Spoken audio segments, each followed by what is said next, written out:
We'll call to order the Winnebago County Board regular adjourned meeting for Thursday, July 14th, 2016. Agenda changes, I think those are all in order. Call roll. Schultz? Sweeney? Tassoni? Webster? Westcott? Wilson? Biondo? Boomer?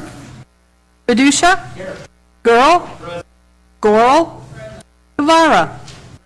Hoffman? Jury? Kelly? Lyon?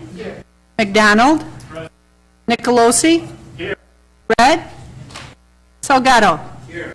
18 present, 2 We absent. do have a quorum. Mr. Fiducia, is there any change in your agenda? Is that the same? Mr. Committee report, right? Okay, all right. Invocation, Pledge of Allegiance, Board Member L.C. Wilson, all stand. Lord, thank you again for another opportunity to stand before the public and other county board members. Give us all the strength and the wisdom to make good decisions in some of the activities that will be presented tonight. Thank you for blessing me and the other county board members and our families, the first responders, the persons that are overseas fighting battles, if you will. I'd just like to say thank you, thank you, thank you for blessing all of us. In Jesus' name I pray, amen.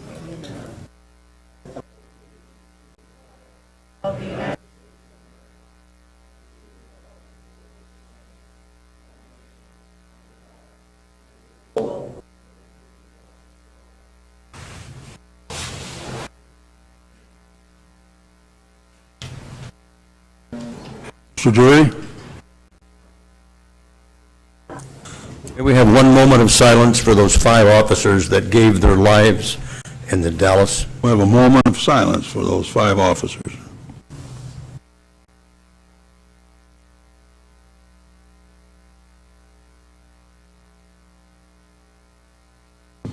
Thank you. We have a very exciting presentation this evening. Some of you will recall it's been nearly 3.5 years now since we started with the purpose-built communities.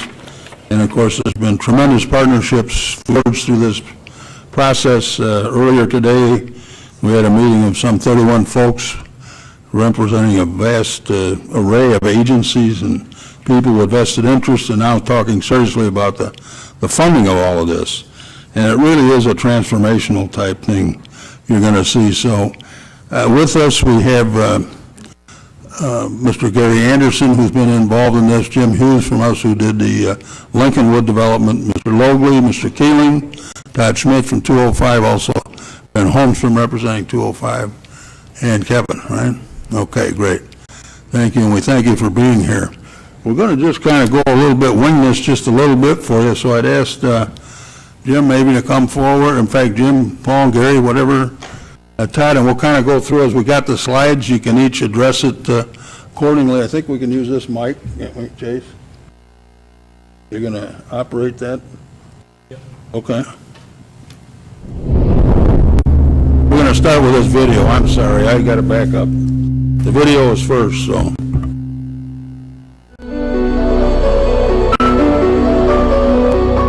We in government and we as a country, our job is to create opportunity. Everyone should have opportunity in this country. We have the opportunity to give people hope.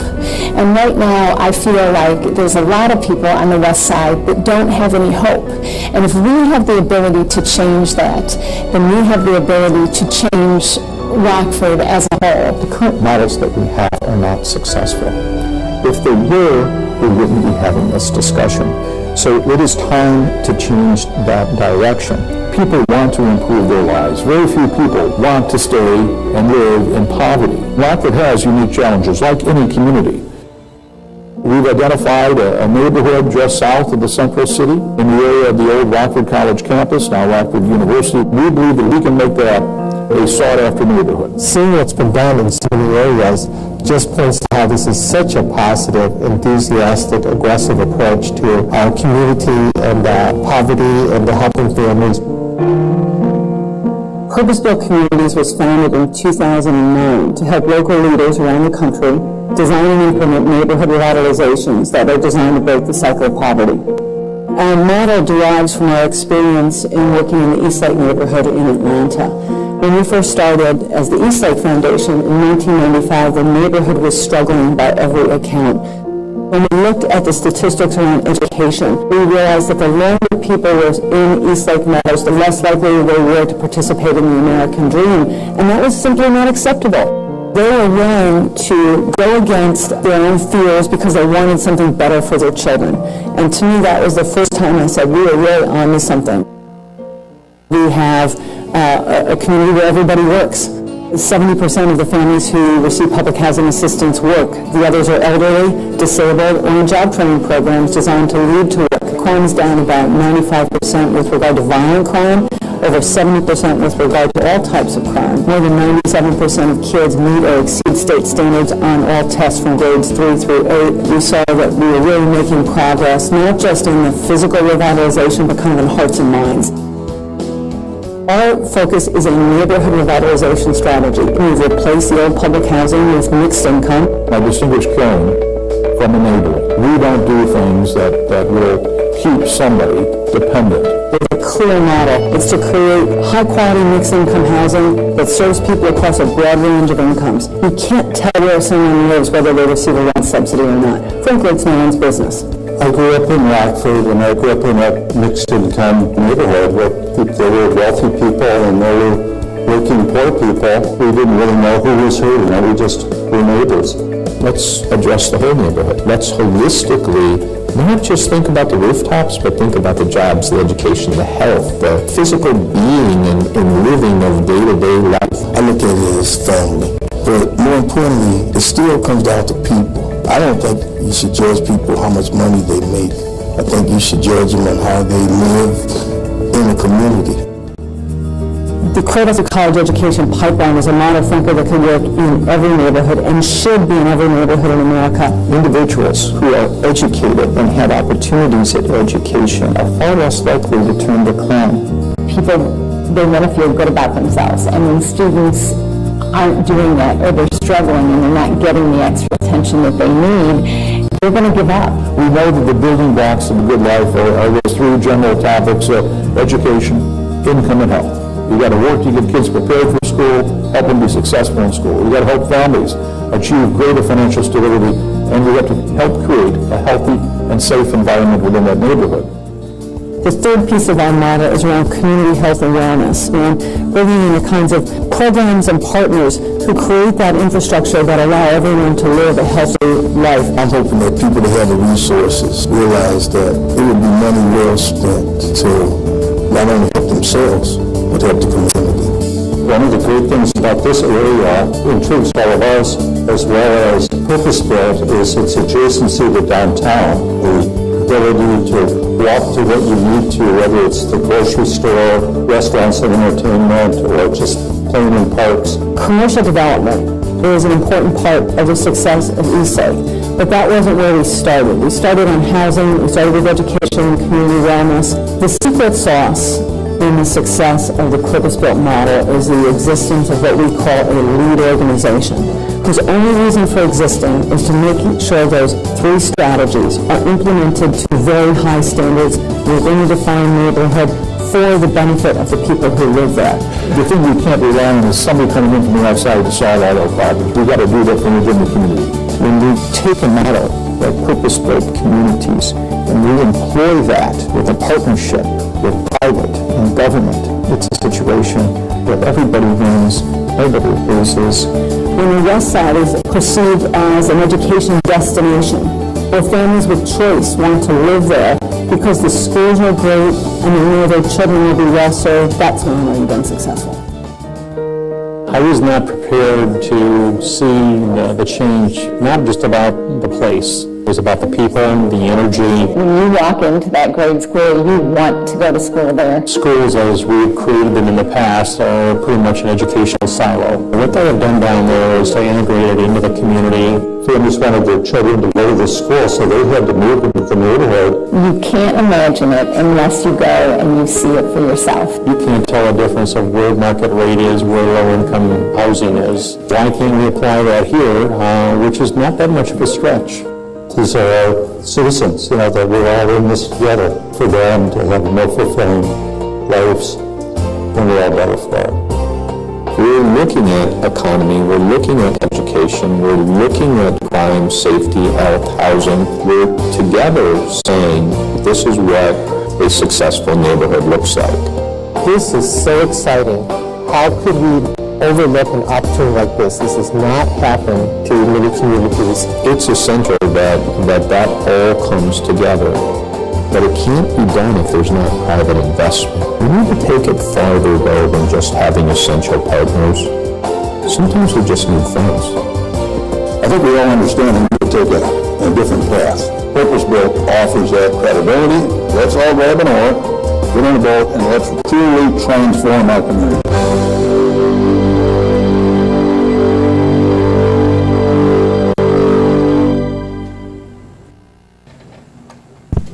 Very good, okay. So we're going to move into the PowerPoint portion of this. It's ready, okay. There we go. Paul. Okay, thank you, Mr. Chairman, and good evening, ladies and gentlemen on the County Board. First of all, thank you for this opportunity for us to address the board. I think the key word we heard tonight in the video is exciting, and this truly is exciting. This opportunity to leverage much of the investment that's already taken place in this area. We look at the redevelopment of South Main Street, the Morgan Street Bridge. We look at now the proposed new grade school, new elementary school in this area. And we're asking this county board for support of the development of the Kishwaukee Street corridor. I don't want people to be confused that you're making up for lack of funds with the school district. The school district has the funding they need to build the school and to clear the area immediately around the school. They've got money for that. We're asking for additional funds to expand the footprint, to create a green area, a safe walking area to the school, an area that will encourage further development of the neighborhood, a mixed income development. Jim Keeling will take you through the PowerPoint and get into the details. But we just wanted to give you an overview first. We are pleased to report that the City Council has approved their participation in this. They've approved the $200,000 a year for the next 3 years. That's what we're asking for here, is that you pass a resolution tonight that would use the economic development funds from the tipping fees at $200,000 a year for 3 years to support the footprint for the new Kishwaukee Elementary School, and to really lay the basis that will also really lay the foundation for the purpose-built community. This is leading the way for a transformation in place. We're not picking people up wholesale and moving them to other parts of the city. We're developing this part of the city, leveraging investment in the expectation that we will attract market rate housing, we will attract health facilities. I believe that because of the work we're doing and the anticipation of what city and county and private investors are doing, I believe that really helped Rock Valley making their decision to develop the other side of the river and to put the vocational training there. Putting vocational training, industrial training, technology training right where it can do the most good. We're starting to really bring together a lot of pieces and really building the critical mass for a wonderful development of one of the oldest parts of our city. I'll turn it over to Jim Keeling now, who's really the workhorse here. He'll take you through the PowerPoint, and he can answer any questions you might have.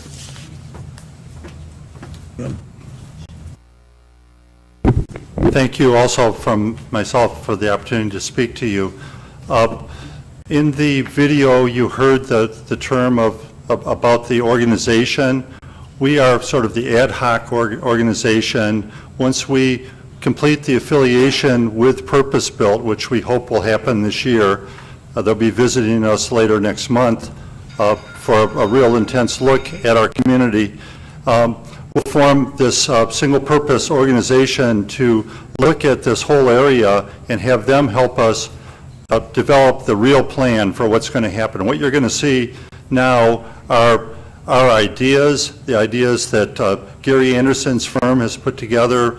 Ashley Sarver, who works with him as an urban planner, has put together, and what the possibilities are. And there is so much leverage that is possible. I want to be sure everyone knows that neither Paul Logley nor I or anyone that's advocating this are the developers.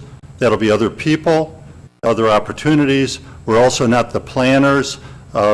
We have some ideas, but we're not the planners for the area, and we're trying to bring this down to the ground level from a 30,000-foot level, and I think we're maybe halfway down, maybe a little bit more in terms of having a good sense. The cornerstone of purpose-built communities is this excellent education, this cradle to college educational path, and the elementary school is the first thing to come up, and the opportunity to leverage that with this 14-acre site.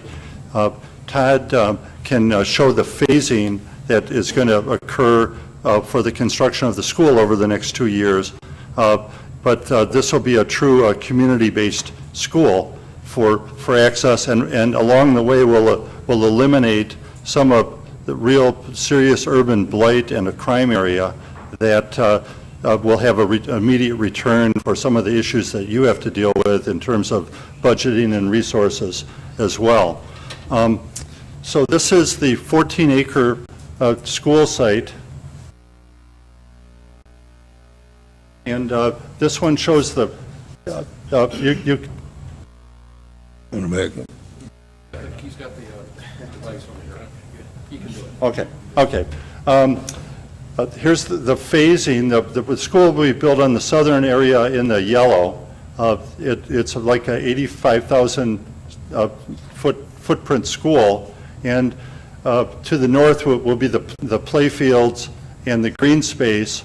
The Caitlin Street is where that orange is, just between the two areas of yellow, and will be an entrance, but will not be a road through anymore, nor will the road further to the north where is one of the problem areas. So this is a view of this area coming from the south, and you can see right in the middle of it the Fordham Dam, the Rocky Ford where it all started for this area. We like this area because we're spanning the river in our purpose-built view. Go ahead. So this is what our view of new housing projects replacing where the Brewington Oaks is, north of the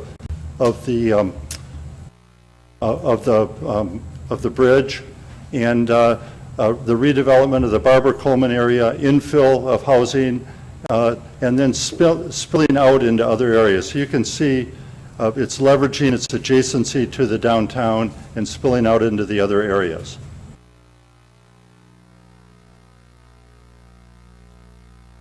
And the boundaries aren't hard, but you can see it goes up to the Tinker Cottage area and Kent Creek on the west, and over past Kishwaukee Streets into the safe routes to school. This Kishwaukee corridor follows the railroad track on the north and meanders across to the south.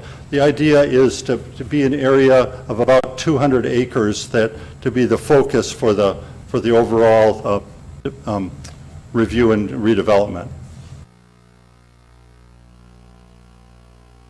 So people, of course, are what's important here in the background of the picture.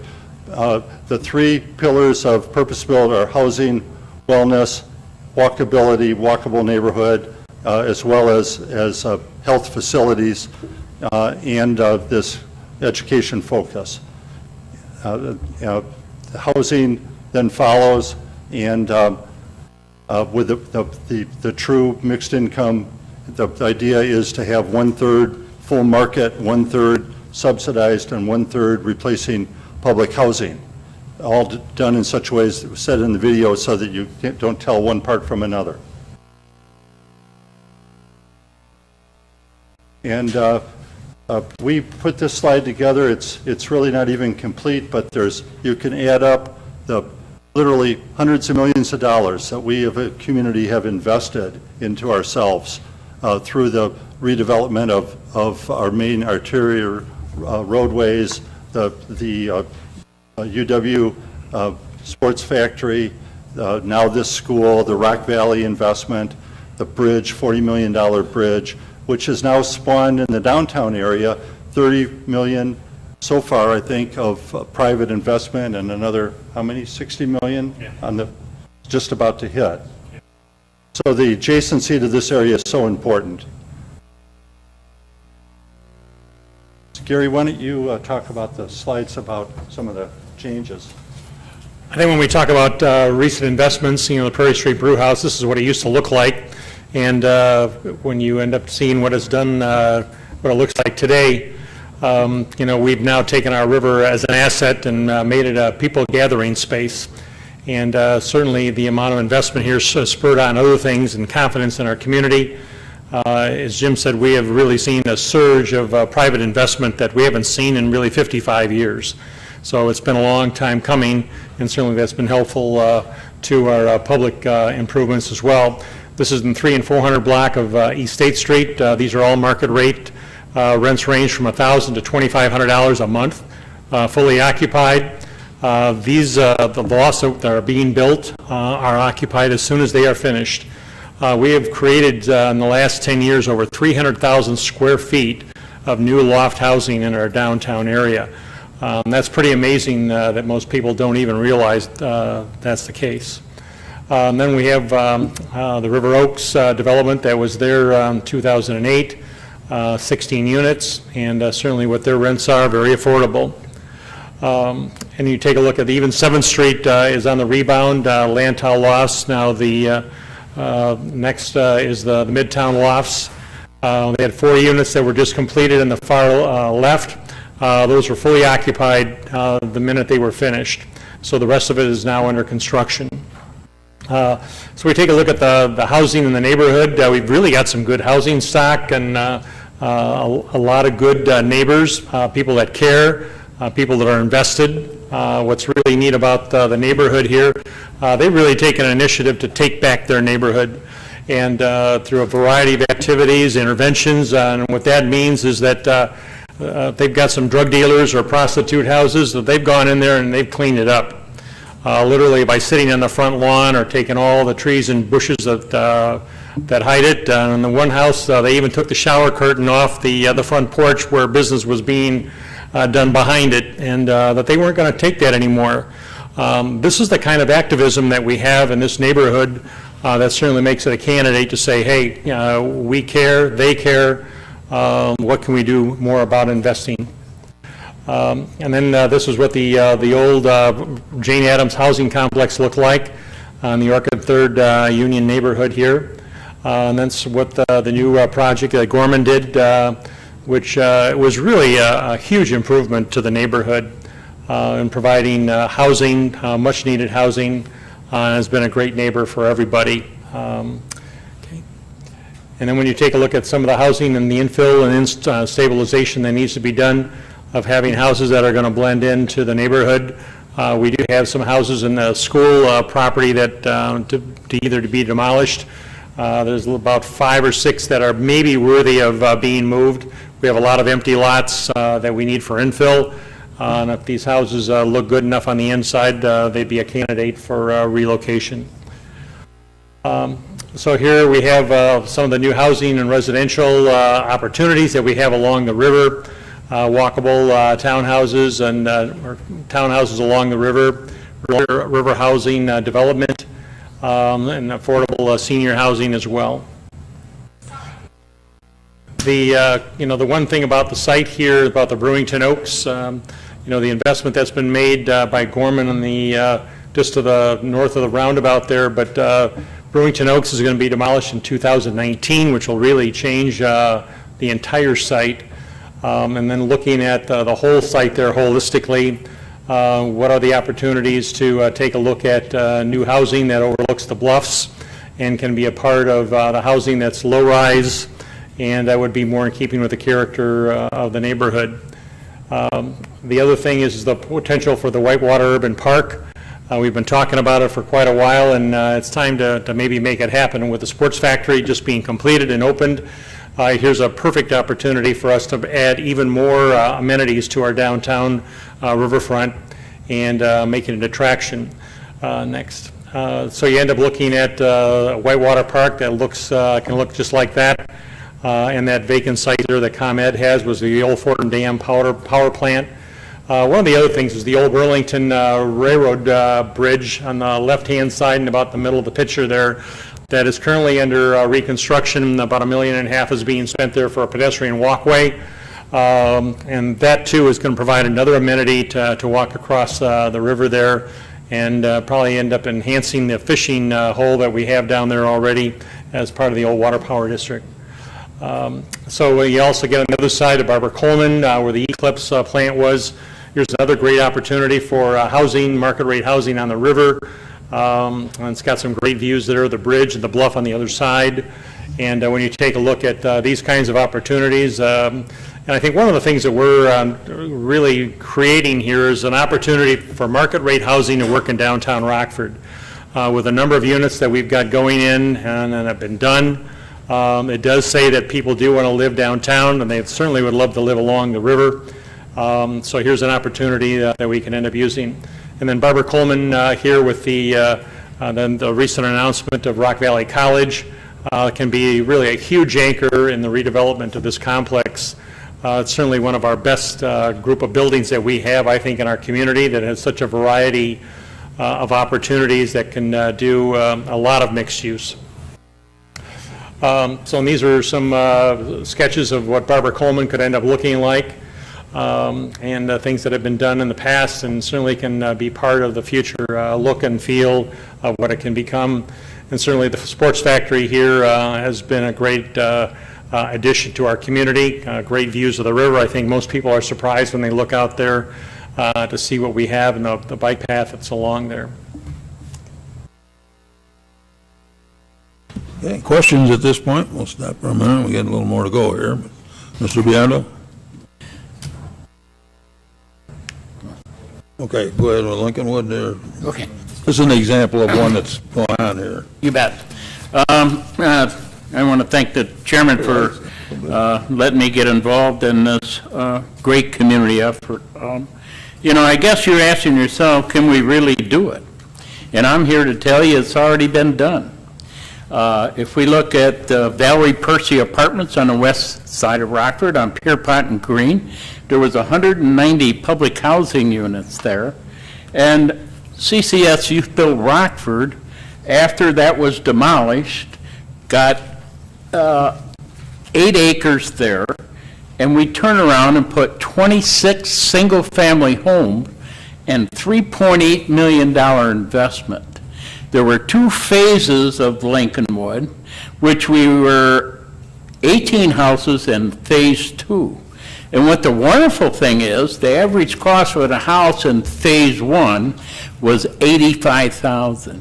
When we got to phase 2, the value raised in that neighborhood to $105,000 average sale of a house. It works. I'm here to tell you that that led to $60 million of an investment of Hope 6. And you know how well the County Housing Authority has worked to improve that area. I can tell you, I grew up in this area that we were talking about. I used to go to 10th Avenue swimming pool. We used to have a lot of great assets in this neighborhood. Well, I can tell you, we can do it again. We can create green space to build swimming pools, tennis courts, a walkable area where the kids will be able to walk to school in this area. I can think of no better investment of a program that I helped put together of host fees that would use to revitalize this community. And the money was generated from the garbage from this corridor, It's rightfully that I think we should put it back, and with your support, we are going to change our community and bring in new housing, new schools, and what greater thing to your credit is that you supported this project. Thank you.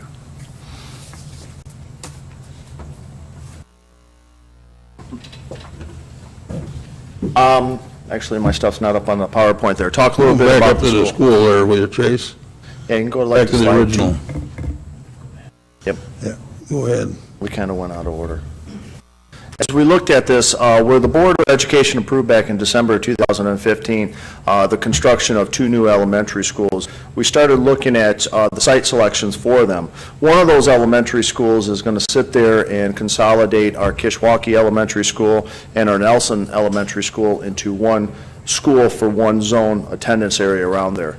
As we started looking at, we were approached by Mr. Keelan and them with the purpose built that, hey, can you look at potential sites in this area? So we started to look at some sites in this area that were within this purpose built, and then we kind of finalized on a site where we really do like and we're getting excited about it to go in there just on the same property, pretty much at the same vicinity of the current Kishwaukee Elementary School, to bring in all this partnership to help there and make a big transformation of this area.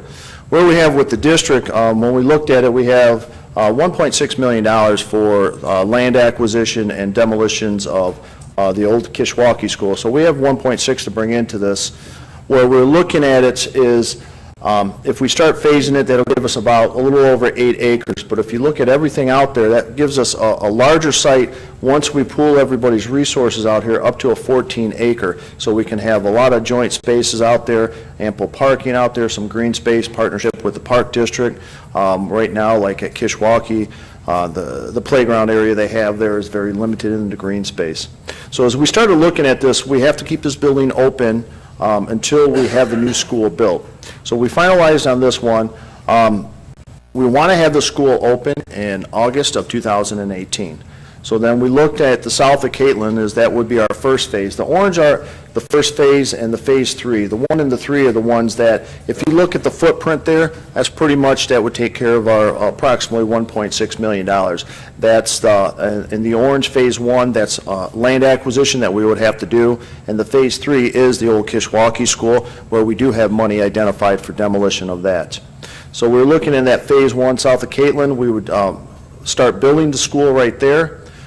Start working on the other phases if the funding becomes available. Once that school is completed, we'll start working, we'll move the kids out of Kishwaukee into this new school, along with the students out of Nelson into the school, and then we'll start working on the phase 3, which is the demolition. We'll have to do a lot of abatement and demolition of the old Kishwaukee School, and that could be some additional green space and parking area that we have out there. So this is a great project that the district is really looking forward to. We feel this is going to be a good site for the students out there. This will have about an 85,000 square foot building that will house approximately 600 to 700 students in the Kishwaukee area, the Nelson area, and part of the Bayer School area too. Thank you. Okay. Thank all of you. Anybody any questions at this point? Yeah, Mr. Biondo and Mr. Sweeney.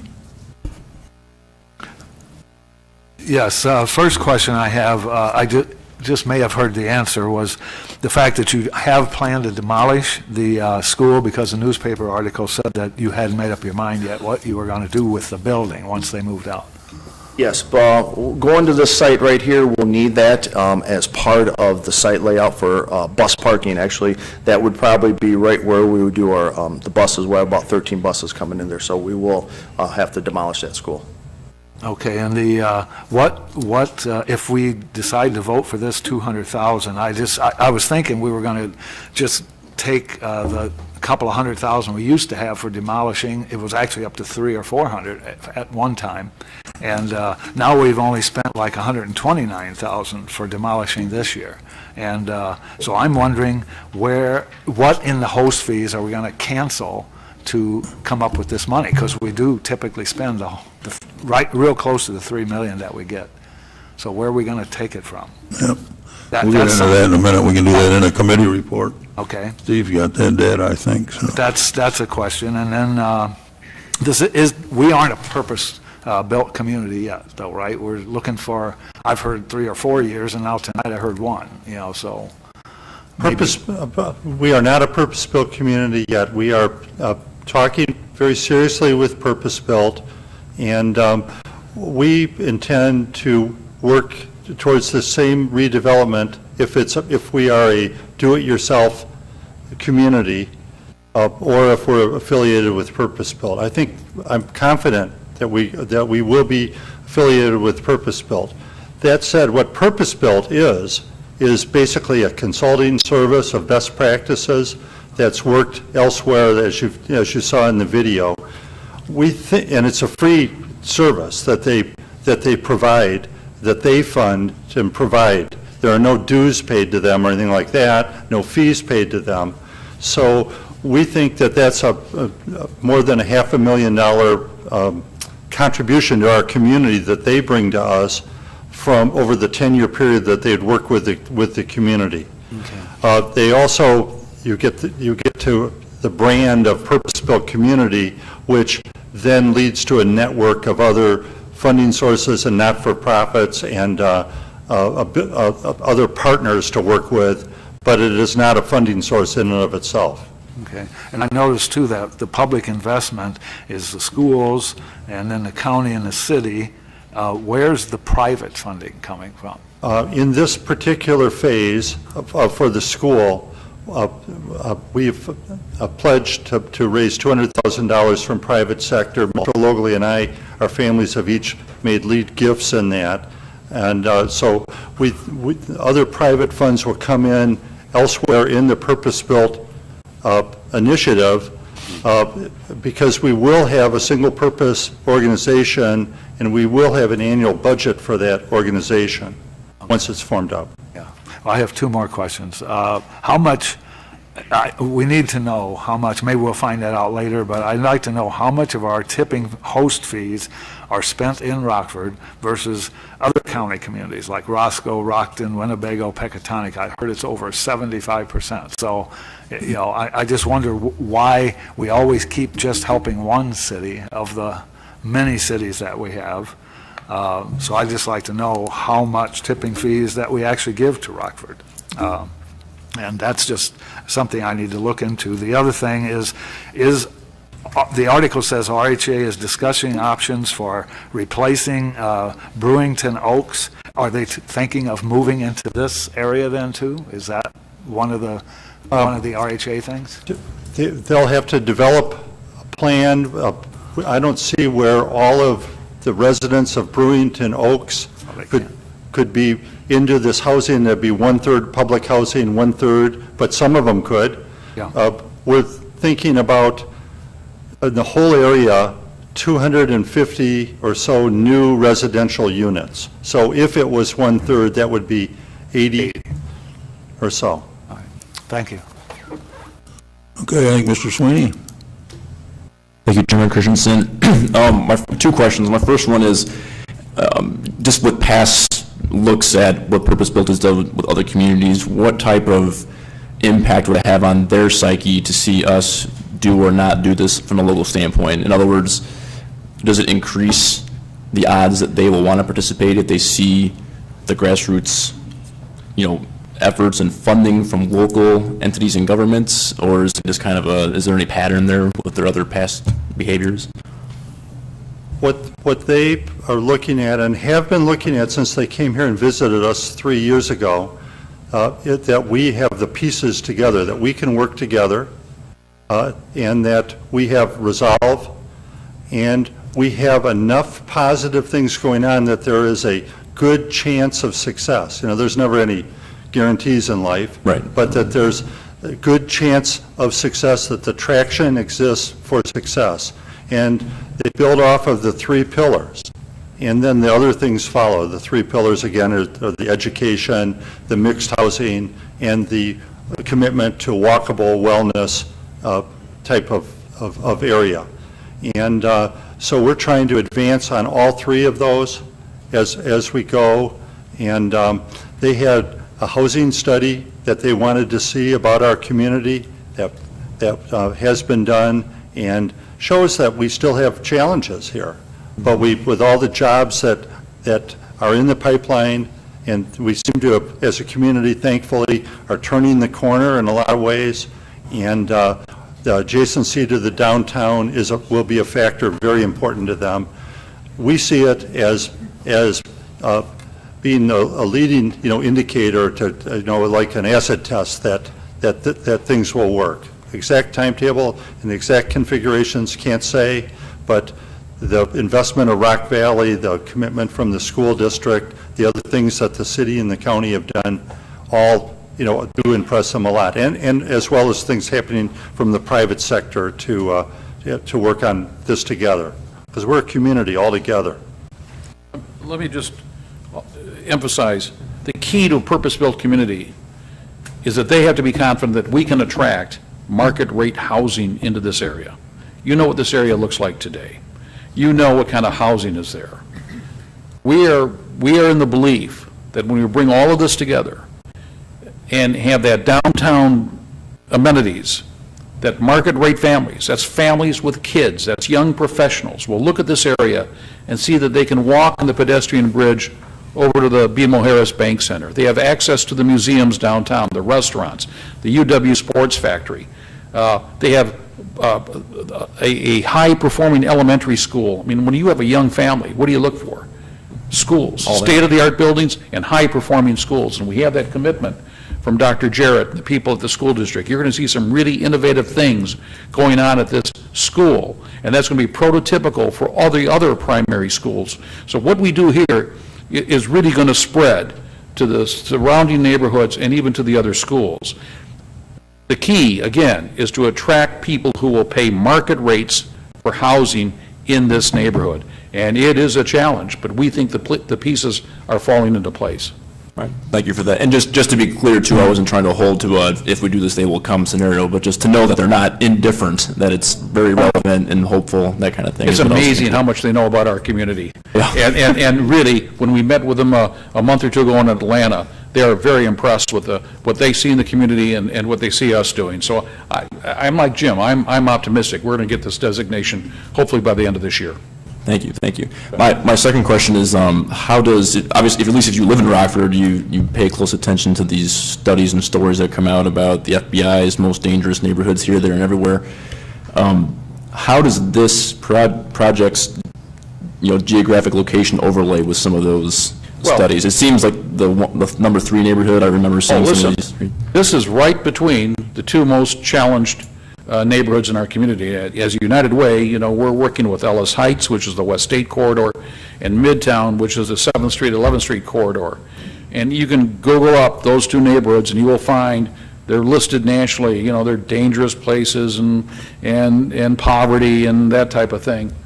Right. This is right in the middle of that, and yet we think it's highly developable, and we think it will attract the market rate people. It's going to break up the pocket of poverty. It's going to have a high-performing school. And we know that in purpose-built developments in other communities, what begins in the purpose-built community absolutely spreads into the surrounding areas. We've been talking in this community about fair housing. We've been talking about breaking up the pockets of poverty. This is a smart way to do that. This is a transformation of place and attracting people to the neighborhood and not just picking up whole neighborhoods and trying to move them to some other part of the city. Mm-hmm. This is an incredibly smart development, and we thank the county that you kept this idea alive.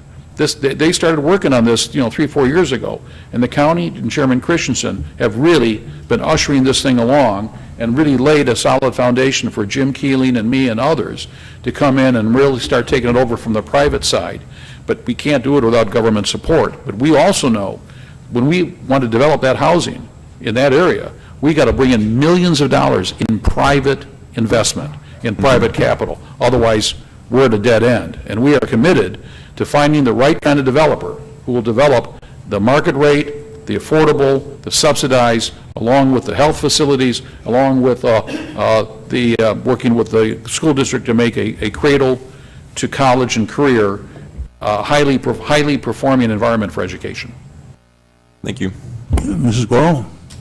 I want to talk to Jim Hughes. What did he come up for? I'm going to put you on the spot, because Jim and I have been around for a while, and we've worked together. First of all, Jim, would you tell him on Lincolnwood, what type of an area was that, and where is it? Many of our board members are not even familiar with that particular area. Well, Pierpont Green, it's actually off of West State Street, and that apartment complex was probably one of the worst in that time period that we ever had. In fact, it was not any doubt that we were going to tear it down. That property set for, after it was tore down, for 20 years. But, you know, I'm here to tell you that when we take youth-built kids in a federal program, turn around that neighborhood and built 26 single-family homes, and we were supposed to build out in 5, and we sold it out in 2 years. Okay, when everybody was saying you can't build new houses on the west side, CCS and we were the first ones to do it. After that came new developments on School Street, new developments on 20th Street. It started a new phase, rebuilding the inner core of this city. And we can do this in this area. I mean, I've grown up in this area. I know the marketplace, I know the houses, and I know what we can do in that neighborhood. I got it done on Lincolnwood, and we can do it on the inner core of this city. And the incomes in those neighborhoods, we had school bus drivers that had an average income of $35,000.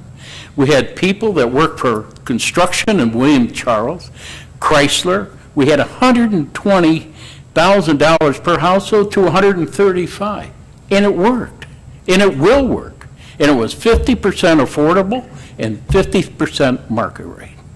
Jim, I also want to ask you, all those, do you remember all those vacant lots out there with that little red sign that they've been sold for taxes? Absolutely. Well, now they're all been used with houses on them, and we are receiving tax money off of them.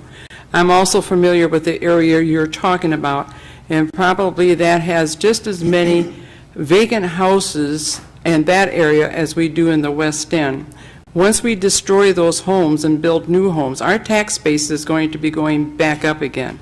We're looking at, yeah, 200,000, but in the long run, you have to look future-wise. This will happen because once they start tearing down homes and start building new ones, those areas will completely turn around. You're going to find a lot of the crime in those areas are going to be disappearing because criminals don't want to live where there's families. They like to live where there's blighted properties, where they can scare the people, and I'm really glad to see that you're taking over 2 streets and closing them out completely, because more crime has been caused on those 2 streets than probably, that are only a block or so long, than any place else. So I really take my hat off to you. I do see a future here, and it's about time that we started working from the inside out, and we're going to have to do more of this. Jim, how did you get your funding? Well, here, I'd like to say, you know, this afternoon and this morning, the chairman called a meeting, and we had representatives from HUD, we had representatives from the Illinois State Housing Authority, and, you know, what I see in this program is we can bring a lot of pools of money together to get it accomplished. And some of those pools are going to be second soft mortgage for upper income persons, and I'll give you an example. We'd like to see school teachers, firemen, policemen locate in that area.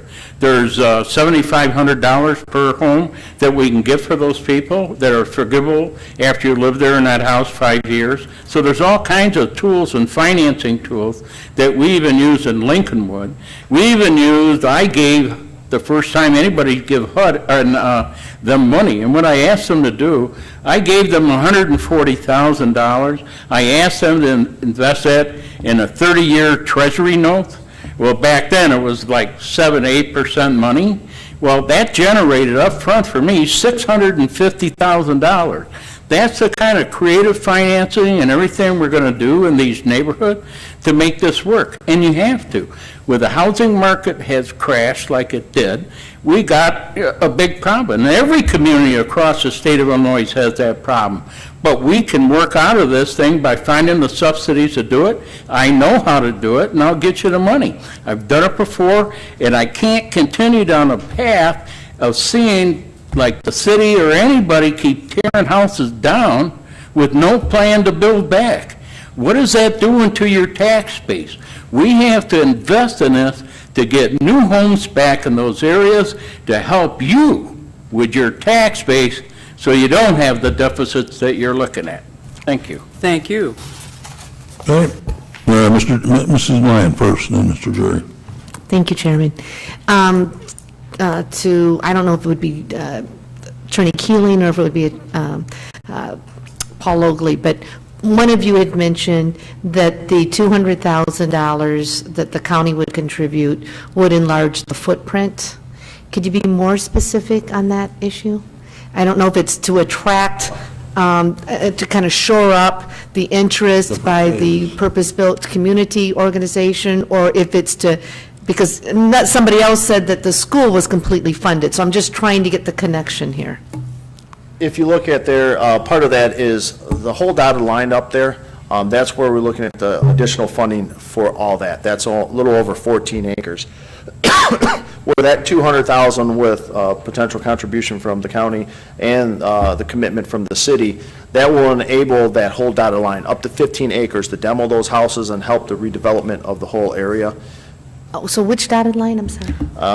There's the circle, and then there's the squared. It's the whole thing. If you look at the phase one, the green section on phase 4 up there, just south of College Avenue, all the way down to Gregory Street, that whole area from 3rd Kishwaukee and west, that whole area is what we're talking about for the commitment of approximately $3 million for all of the land acquisition, demolition, and then that's where we have $1.6 million for that. Tear down the old school, build a new school, create a parks, create the entrances, green space, soccer fields, baseball fields, all that stuff right there in that area. Okay, so there would be houses that would be torn down? Yeah. Yes. Okay, and when you talk about demolished, I'm surprised that they're not being deconstructed, or is some of it going to be deconstructed? Well, like Mr. Anderson said, some of them may be relocated out there. He had, 4 or 5 houses that potentially could be relocated instead of demolishing. And deconstruction where appropriate as well. Yes, this area, the comments about the crime in the two streets, particularly Union Street, is a major, issue there. In the video, you saw some of the neighbors, some of the leaders of the Orchid neighborhood group, and Mr. Anderson spoke about their courage in addressing the problems, in their neighborhood, and they've also identified that as a key for as they see it, the people that live there, for the turnaround of their continued turnaround of their neighborhood. They've made great progress already in a lot of ways in that area. Okay, Mr. Drury? Thank you, Mr. Chairman. First of all, I want to thank your leadership on working this and guiding this to the point where we are now. I'd like to thank you, gentlemen, for, I know the countless hours you must have put in doing this. I know it's quite an undertaking. But let me say this, it's a purpose-built community. I believe this project will go. Let's take the Rockford schools, for instance. Look what they've done for this community under the leadership of our new superintendent. You used to walk through the parking lots of the schools and you thought we were walking through where somebody shot mortars. They've cleaned them up. They've made them bright. I know I have grandkids in school and they tell me, God, Grandpa, you got to come and see this place. It looks good. So that alone will tell you that fixing things up works. Look what we've done at Auburn High School, East High, all over. This here will work. I'm going to support it because I think it's the right thing to do. When you say purpose-built community, Winnebago should be a purpose-built county. We've done a lot. I want to remind my colleague, Mr. Biondo, that we've gave a lot of host fee monies in my district. I've represented at South Beloit, Roscoe, Rockton, Loves Park, and McChesney. We've given those people host fees, Ted. We've given them a lot of money to build parks, and it works. It works. And I think we should give money to this to make this work, and I know it'll work. Thank you. Okay, Mr. Wilson? Thank you. Let me just, I'm sorry, Mr. Wilson, I don't mean to hit you off, but just so you know, other than Winnebago's got an ask in there now on their hotel study, but otherwise, I think we've done something with every community. Not to the scale of some of this, obviously, but as a county, we're only as strong as our weakest point, and that's been it, right here. Think about the MRO, think about Sports Court 2, Loves Park, McChesney Park, Cherry Valley, I go right around the horn. Durand, we've even done some things up there, so we've tried to accommodate every ask that's come in, besides what we do in 4-H and Severson Dells and that kind of thing. Mr. Wilson? Thank you, sir. I would like for Paul or Jim to tell this board some of the other communities that have established purpose-built communities, Indianapolis, New Orleans, and tell us about whether or not their success rate. I can tell you that there are in about 12 other communities, Charlotte, Rome, Georgia, Indianapolis, Atlanta, New Orleans, Omaha. I can't tell all of them, but I can tell you that they all have seen a reduction in crime, significant reductions in crime, and because of the emphasis on education, an increase in educational achievement. And keep in mind, these are still neighborhoods with a significant portion of families living in poverty. And usually, if you have a family, you have children who come out of poverty, that brings the scores down because they have all these stressors in their life. And teaching kids in poverty is entirely different than teaching our kids. But in these communities, with the percentage of poverty, the scores are still incredibly high. The school in the purpose-built community in Atlanta is now the highest performing charter school in the state of Georgia. And we went through that school. It's incredible what they're doing there. The transformation of place is so incredibly important. At United Way, we say, and I heard it for the first time in Purpose Built, you can't help children if you don't help their families. Help those families get out of that poverty environment, that substandard housing environment. Those kids will benefit. And we see that in every purpose-built community. Okay, well, thank you. I do want to say, Ted, to your question, Steve, I'd asked him to bring a form, an update both on fund balance and that flow, and I think you've seen that before, Ted, through finance. Yeah, we've got roughly about a $3.3 million fund balance in the host fees. We project at least $3.5 million in revenue, so we could literally, I suppose, put the whole thing in right now out of fund balance, but the request was to flow it in over 3 years, starting next June and the following 2 Junes. $200,000 each, we'll be able to cash flow that very easily. And the good news is with the new ownership in the landfill, they're much more aggressive. The minute we get that new entrance filled and they're starting that new expansion, they're going to be that much more aggressive. So I've talked to them at length, and it'll go over $4 million in revenue very soon, I think, within 2 years. Okay? Very good. Thank you. What we're going to do, this is a primary thing on our agenda this evening, so we're going to go through this. We ask you gentlemen to stick around just a little bit in case there's any questions in the debate, but we'll get through the rest of this very quickly. Let me first call on Dr. Martell. I'm sorry on the timing here. I told you, Sandra, we would put you in next meeting. Is that okay? Can we do that? If you want to remind a request here, just up to a microphone is fine.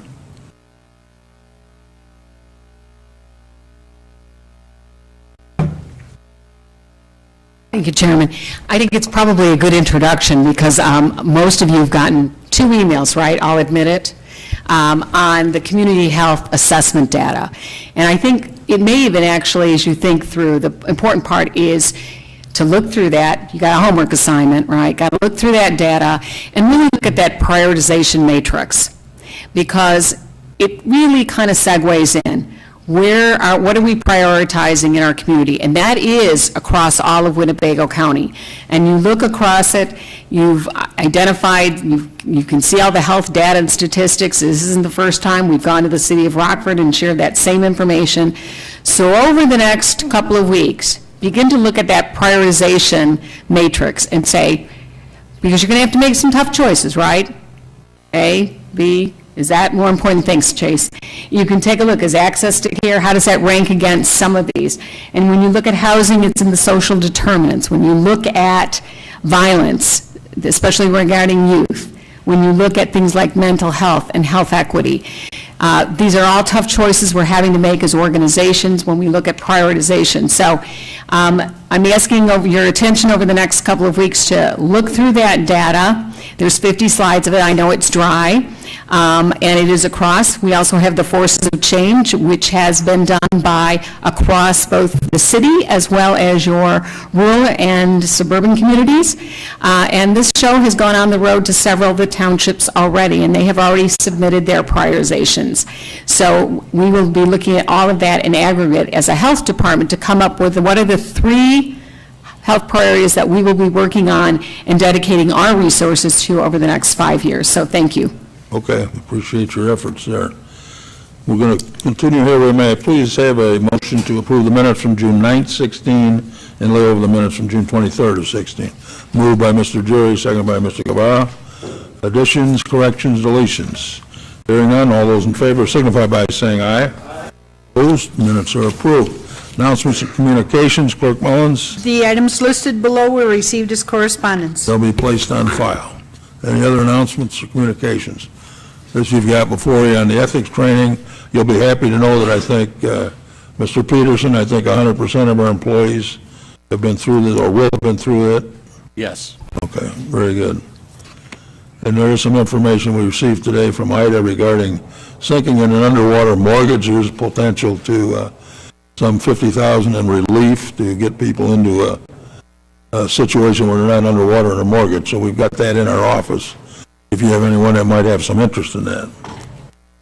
Okay, we'll move on then to this consent agenda. May I please have a motion to approve? Moved by Mr. Guevara, second by Mr. Hoffman, Mr. Jerry. Any discussion? Any objection to the motion? Hearing none, the clerk will cast a yes vote for all members present. Consent agenda is approved. I'm going to move now to the Economic Development Committee and Mr. Wilson.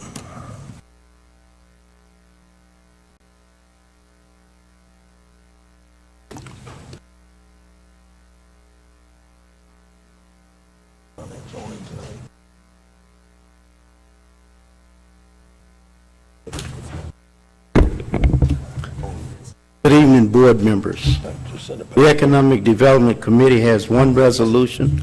That resolution is authorizing execution of an intergovernmental cooperation agreement with the Rockford Board of Education, School District 205, regarding the Kishwaukee School Development Project that we just seen.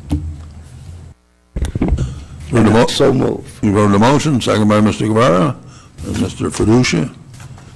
Mr. Salgado. Discussion. Mr. Guevara. Thank you, Mr. Chairman. My thoughts on this are plain. If part of economic development is to increase regional attraction for firms and people, this does that. So my vote will be a yes. Okay, further discussion? Mr. Biondo? Yes, I'm waiting for the day that I can figure out how the economic development and all the businesses that it brings in, especially those that go down to the state and complain about their taxes that they're paying. And, when does that, I'm waiting after being here for 40-some years as to, I want to see this switch around so that the property values start rising and it actually decreases, our taxes. I haven't seen that happen yet. Perseverance, I guess, is the answer to that. Mr. Schultz? Just because of the gravity of this and the fact that we've got a lot of information to process, I want to make a motion to lay this over. You've heard the motion, seconded by Mr. Webster. Mr. McDonald? Any discussion on the layover? All those in favor, say aye. Opposed? Clerk will call the roll. Sweeney? Sweeney? No. Tassoni? No. Webster? Yes. Wilson? No. Biondo? Boomer? Yes. Fiducia? No. I'm sorry. Girl? Goro? No. Guevara? No. Hoffman? No. Jury? No. Kelly? Yes. Lyon? Yes. McDonald? Yes. Nicolosi? Red? Salgado? No. Schultz? Yes.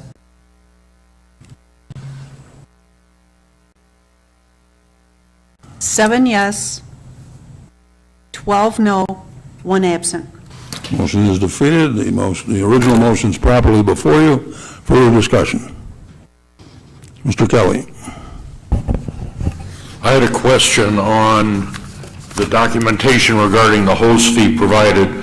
For the current year, it shows committed funds of $2,087,375. But in the projection for fiscal year 2017, it shows a committed funds of $1,757,000. Where did the other $250,000 of committed funds in the current fiscal year go? Mr. Chapman? Thank you, Mr. Chairman. The $2,087,000, if you go to the second page of the handout that I gave you, okay? Yes. That is a combination of the $960,000 and the $1,127,000, okay? Yes. Okay. The last page just reflects the, I guess, obligated commitments that, contracted commitments that we've had, that the board has approved. The big one that comes online next year is the MRO facility, the $622,000. So there would be additional expenses on top of the $1,757,000 that are not necessarily contracted obligations or other obligations that we have that we've included in the past. So we're likely to have additional commitments of host fee beyond the 1.757? Yes, yes. Do we know what they are? Is it the 250? I'm sorry? Is it the 250,000 difference between the current fiscal year and next? There would be additional, if you go to, again, that second page that we have. Yeah.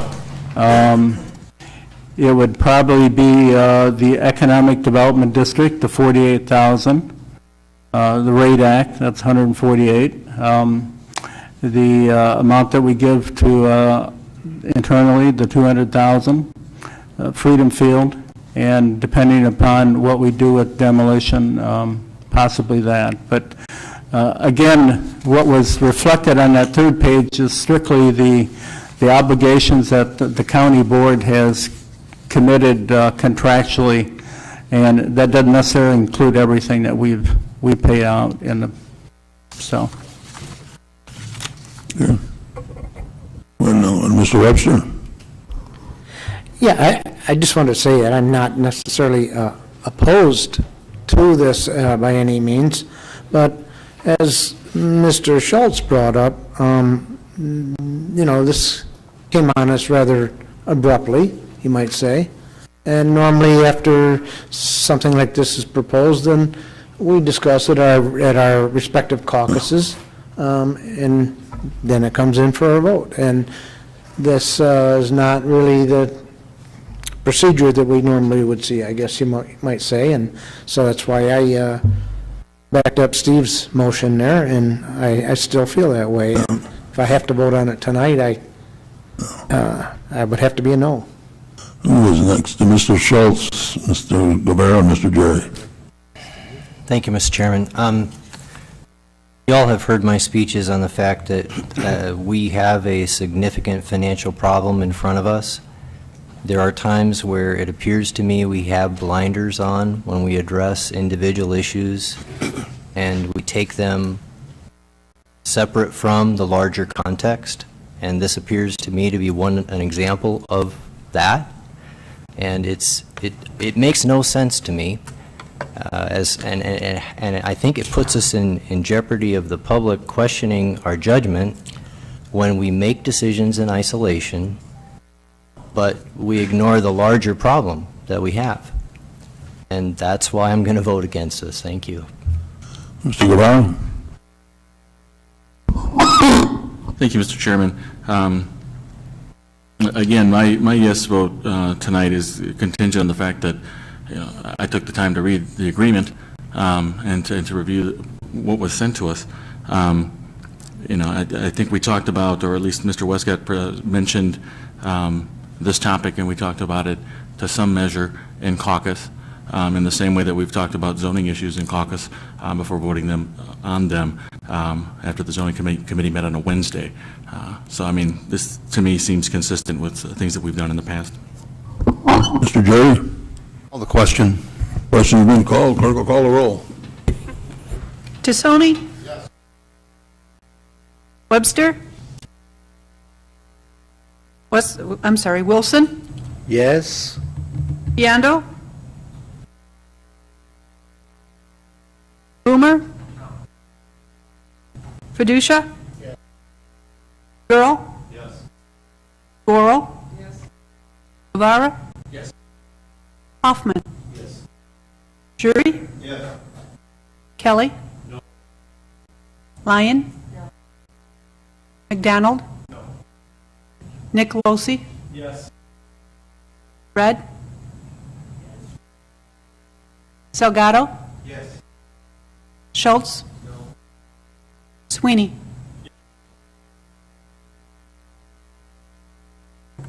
12 yes, 7 no, 1 absent. The resolution is approved. Thank you, Wilson? Mr. Chairman. Okay, Hey, we'll back up then. Finance Committee report, Mr. Biondo? Mike. We have no finance report. Thank you. Zoning Committee, Mr. Webster? Thank you, Chairman. We have no report. Okay, are we going to bring that up now? Okay. Need to discuss that. Okay, we'll let it go to your committee later. There's an issue with that one you got before. Operations Administrative Report, Mr. Jerry. Thank you. Public Works Committee, Mr. Kelly. No report. Thank you. And Public Safety, Mr. Fiducia. Thank you, Mr. Chairman. I did have one item for public safety tonight, but due to a miscommunication, it wasn't put on the agenda, so we'll bring it up next meeting, so no report.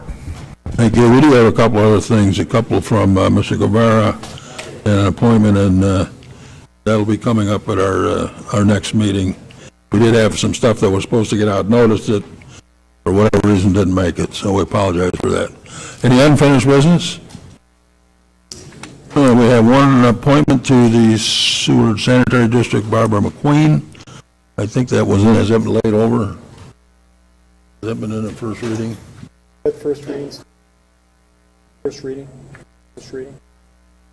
Do you know that? Steve? I'm sorry? Is that the first reading on this? First reading, okay, so that will lay over. Any new business? Hearing none, I'll entertain a motion to adjourn. Mr. Wilson moved, Mr. Guevara second, but also Mr. Gurl. All those in favor signify by saying aye. Opposed? We are adjourned.